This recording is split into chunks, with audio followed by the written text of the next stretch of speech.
I'm willing to bet that most of you, if not all of you, have been a leader at some point in your life and your career. You've either been a CEO, you've been a floor manager for a retail department store, or you've served as a volunteer for some nonprofit organization. Is it a fair assumption to say that you've served in some sort of leadership capacity in your lifetime? Yes. Yes?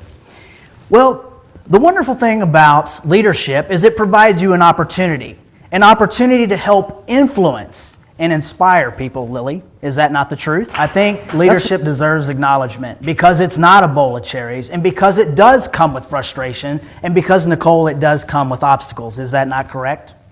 We have people, Marcus, that will become obstacles.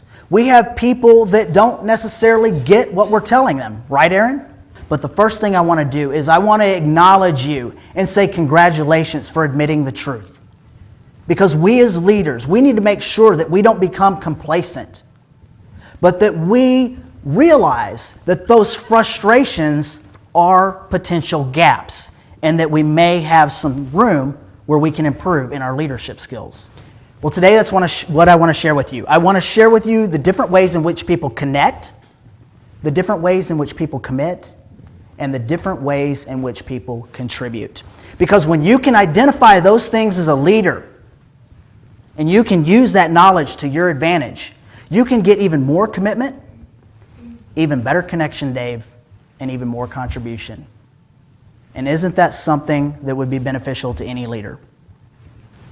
You all agreed that leadership can be fun and enjoyable, and you said, yes, I've had people listen, yes, I've had people committed to the work, and yes, they were enthusiastic. And that means that as a leader, you are probably following this process without even realizing what all was at play.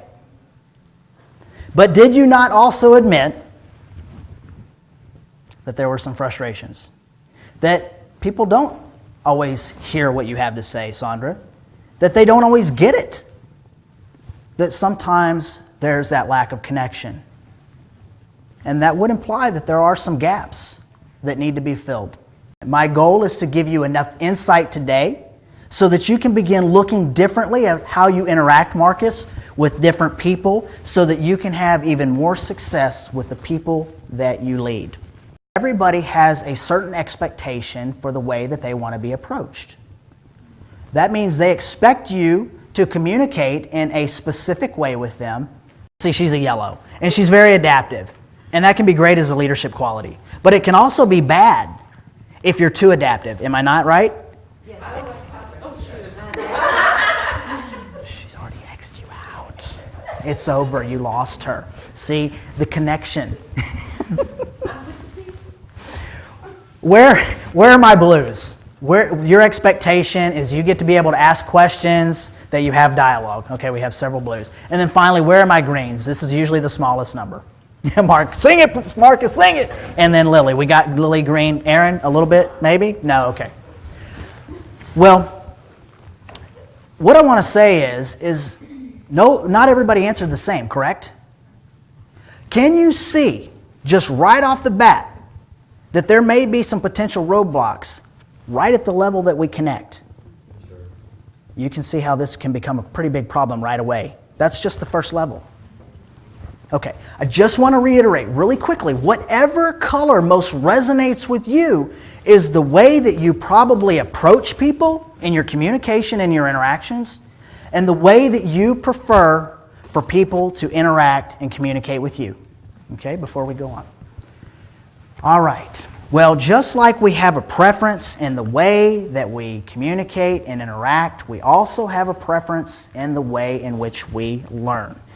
And this is just really extremely important to know as a leader, because not only does it help to keep people engaged with what you're talking about, it is critical, and I mean critical, for getting someone to understand your message.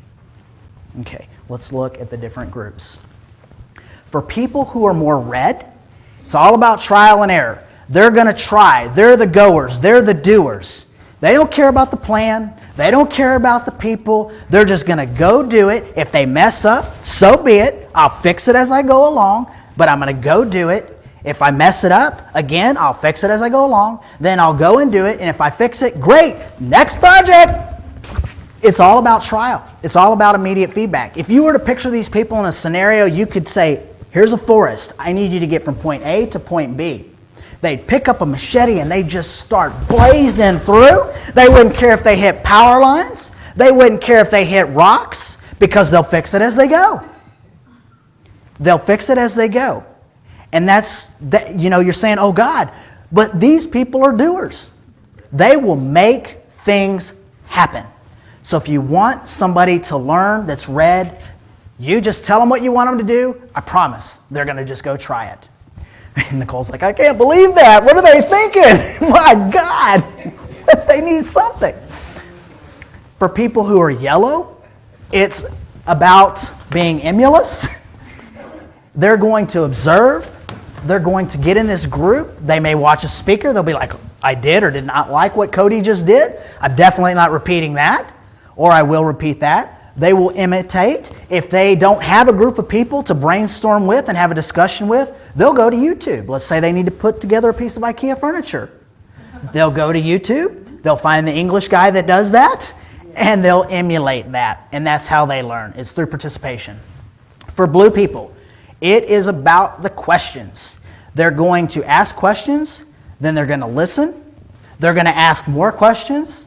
They're going to listen. And then they're even going to ask more questions.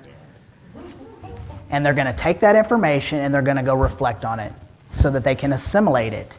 What's important to know about blue people, Marlon, is that you may need to give them some extra time. That does not mean that they are not intelligent. Blue people can be extremely intuitive and extremely intelligent, extremely creative. But they do need time to reflect. So give them that time. It may be 5 minutes. It may be 5 hours. It may be 5 days. But they're going to need time to reflect. And then finally, my green people. These people want sorting. Tara's shaking her head yes. If you come to her as a green person, or if you come to her and she is a green person, and you throw a bunch of stuff on her desk, what is the first thing you're going to do?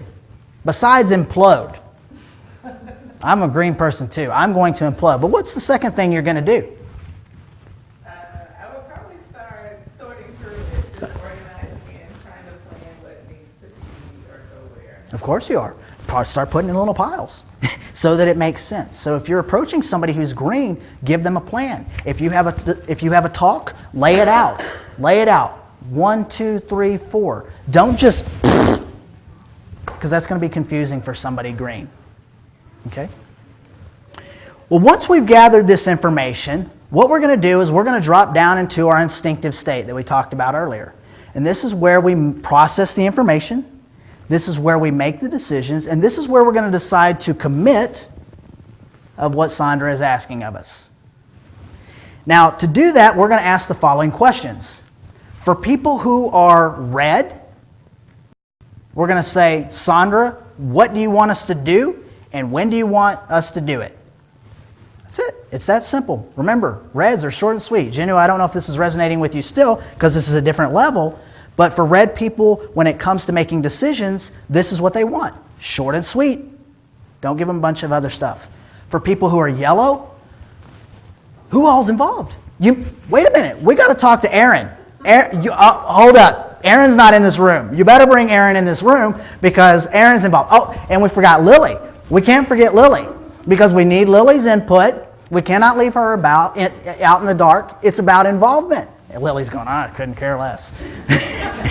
But it's about the people and it's about the possibilities. And that's how you make the decision. If you exclude people when somebody's yellow, it's going to make them mad. Tara's like, you better not exclude me, Jack. I will come at you. For people who are blue, the first question they're going to ask is, Cody, I don't understand why we're doing this. I need a reason. You better give me purpose and context behind what we are going to do and what you're asking me to do. And once they find out the purpose, they're going to say, well, what if we try it this way? What if we think about this? So it's about alternatives.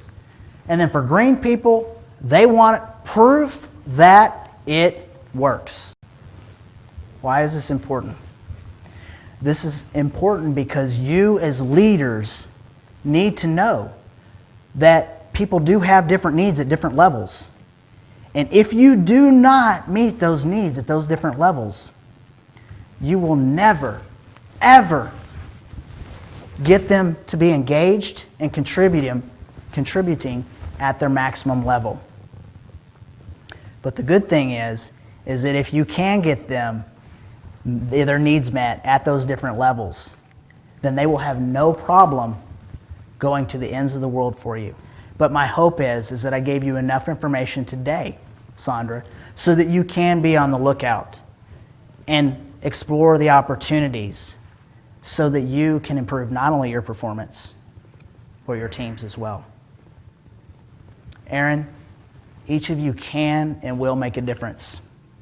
My challenge to each of you is that you take this opportunity, that you don't become complacent as leaders, but that you continue to strive, that you continue to learn, and you continue to adapt, Marlon, so that you can be the change agent that makes the difference for your organization and the people that you surround yourself with. And with that, I hope that you will make your connections count.